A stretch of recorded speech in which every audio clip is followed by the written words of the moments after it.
اعوذ باللہ من الشیطان الرجیم بسم اللہ الرحمن الرحیم۔ شروع اللہ تعالیٰ کے پاک نام سے جو بڑا مہربان اور نہایت رحم کرنے والا ہے۔ نبی پاک صلی اللہ علیہ وآلہ وسلم کی زندگی ہمارے لیے ایک بہترین نمونہ ہے، اور نبی پاک صلی اللہ علیہ وآلہ وسلم کی زندگی بہت سادہ تھی۔ آپ صلی اللہ علیہ وآلہ وسلم بہت اچھے مہمان نواز تھے۔ ایک دفعہ آپ صلی اللہ علیہ وآلہ وسلم کے پاس ایک مہمان آ گئے۔ رات کے وقت میں جب وہ آئے تو آپ صلی اللہ علیہ وآلہ وسلم نے پوچھا کہ کھانا کھانا ہے؟ تو اس نے کہا کھانا ہے۔ جھوٹ اور بھوک کو جمع کرنا منع ہے۔ تو حضور صلی اللہ علیہ وآلہ وسلم نے فرمایا کہ ازواج مطہرات کے گھروں میں پتہ کرو، کچھ ہے؟ حضرت سلمہ کے گھر پتہ کیا تو کہا یا رسول اللہ صلی اللہ علیہ وآلہ وسلم 4 دن سے روٹی نہیں پکی۔ حضرت زینب سے پوچھا تو کہا کہ حضور کئی دنوں سے چولہا ہی نہیں جلایا۔ حضرت عائشہ صدیقہ رضی اللہ عنہا، حضرت میمونہ، حضرت سودا تمام گھروں سے بذات یہ 2 جہاں کے شاہ ہیں کہ لیکن پاس کچھ رکھتے نہیں۔ 2 جہاں کی نعمتیں ہیں ان کے خالی ہاتھ میں، ہر چیز ہے پر فقر اختیاری ہے، کوئی شے نہ ملی۔ نبی پاک صلی اللہ علیہ وآلہ وسلم نے مسجد میں اعلان کروایا، فرمایا کون ہے جو میرے مہمان کو روٹی کھلائے؟ تو ایک صحابی لے گئے اور اٹھے وہ صحابی جو صحابہ میں غریب تھے، ایک انصاری جو غریب آدمی تھے۔ اگرچہ نبی پاک صلی اللہ علیہ وآلہ وسلم کے غلاموں میں جو بڑے امیر تھے وہ بھی خرچ کرنے میں بڑے آگے تھے۔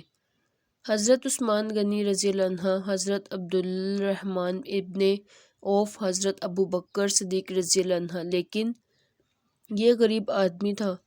حضور میں لے جاؤں گا، یہ بخاری مسلم میں ہے۔ حضور صلی اللہ علیہ وآلہ وسلم نے فرمایا لے جاؤ۔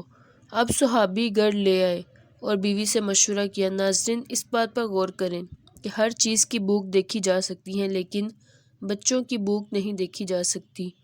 اور اس صحابی نے اپنی بیوی سے پوچھا کہ گھر میں کوئی شے ہے؟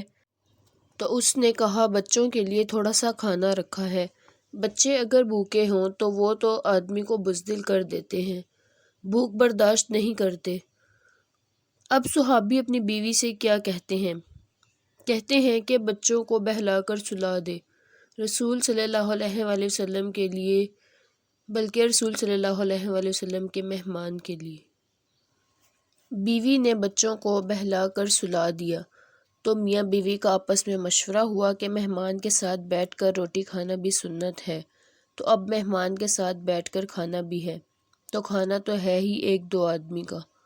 اب خاوند اپنی بیوی کو تیار کرتا ہے کہ میں بھی کھانے پہ بیٹھ جاؤں گا اور تو بھی بیٹھ جانا، اور جب مہمان کھانے میں ہاتھ ڈال دے تو اٹھنا اور کہنا اوہو دیا تو صحیح کیا ہی نہیں، ابھی بجھ جائے گا، اور جا کے دیا بجھا دینا۔ ہم دونوں ہاتھ ہلاتے رہیں گے، مہمان روٹی کھاتا رہے گا۔ تو اس کی بیوی نے ایسا ہی کیا۔ جب وہ کھانا کھانے بیٹھے تو اس کی بیوی نے بہانے سے اٹھ کر چراغ بجھا دیا، اور وہ دونوں مہمان کے ساتھ بیٹھ کر ہاتھ ہلاتے رہے اور مہمان کھانا کھاتا رہا، اور وہ روٹی کھا کر سیر ہو کر بستر پر جا کر لیٹ کر سو گیا۔ اور نبی پاک صلی اللہ علیہ وآلہ وسلم کے غلام رات بھر قربانی دیتے رہے۔ اس بات کی کیفیت کو سمجھیں کہ گھر میں بچے بھی بھوکے، بچوں کی ماں بھی بھوکی، بچوں کا باپ بھی بھوکا، دونوں میاں بیوی ساری رات بچوں کی طرف دیکھتے رہے، غور کرتے رہے اور راضی رہے کہ ہم نے رسول صلی اللہ علیہ وآلہ وسلم کا فریضہ نبھایا ہے۔ وہ صحابہ اگر قربانیاں دیتے تھے تو ان کا اعزاز بھی شاندار ہوتا تھا۔ وہ صحابی کہتے ہیں کہ میں فجر کی نماز پڑھنے مسجد میں آیا تو ابھی پہلا قدم رکھا تو حضور صلی اللہ علیہ وآلہ وسلم نے فرمایا کہ رات تو نے اور تیری بیوی نے جو عمل کیا ہے وہ خدا کو بھی بڑا پسند آیا اور محمد مصطفیٰ صلی اللہ علیہ وآلہ وسلم کو بھی بڑا پسند آیا ہے۔ اور ایک اور روایت میں کچھ جملے اور بھی ہیں۔ حضور صلی اللہ علیہ وآلہ وسلم نے فرمایا کہ جب تو اور تیری بیوی رات مہمان کے ساتھ ایسا کر رہے تھے تو عرش کا مالک تمہیں دیکھ کر مسکرا رہا تھا۔ فرمایا میرے بندے میرے رسول کی خاطر کیا کر رہے ہیں۔ اللہ پاک سے دعا ہے کہ اللہ پاک ہمیں نیک اعمال کرنے کی توفیق عطا فرمائے اور برے کاموں سے دور رہنے کی توفیق دے۔ امید ہے کہ آج کی ویڈیو آپ کو اچھی لگی ہوگی، تو آپ میرے چینل کو لائک، شیئر اور سبسکرائب کریں تاکہ ہر نئی آنے والی معلوماتی ویڈیو کا نوٹیفیکیشن بر وقت آپ کو مل سکے، اور دعاؤں میں یاد رکھیں۔